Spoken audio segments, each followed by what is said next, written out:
Hi guys, welcome back to my YouTube channel MP lifestyle blog. তোমরা সবাই কেমন আছো? আশা করি তোমরা সবাই ভালো আছো, আমিও ভালো আছি। বিয়ে আছে তাই বাড়ি যাচ্ছি। আমার মেয়ে যেখানেই যায় নিজের ফ্রেন্ড ঠিক খুঁজে নেই। ওখানেও স্টেশনে যখন ট্রেনে উঠি তখন দেখছি ও একটা বাচ্চা মেয়েকে পেয়ে গেছে। দুজনে পুরো ট্রেনটা খেলে খেলে এসেছে।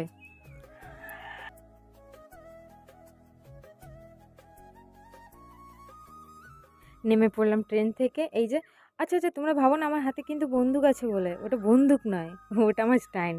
আর ভাই আমার সঙ্গে ছিল বলে আমার অনেকটা হেল্প হয়েছে, নাহলে আমার ব্যাগকে ধরতো। মেয়েকে নিতাম না ব্যাগ নিতাম।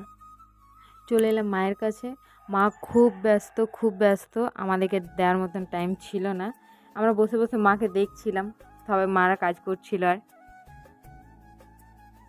মেয়ের শরীর ঠিক ছিল না বলে মেয়েকে খাওয়াতে খাওয়াতে নিজে খাওয়ার টাইম পাইনি, ট্রেনের সময় হয়ে গিয়েছিলো, তাই চলে এলাম। দিয়ে প্রচুর খিদা পাচ্ছিলো, দিয়ে এখানে বসে বসে খেয়ে নিলাম মায়ের কাছে।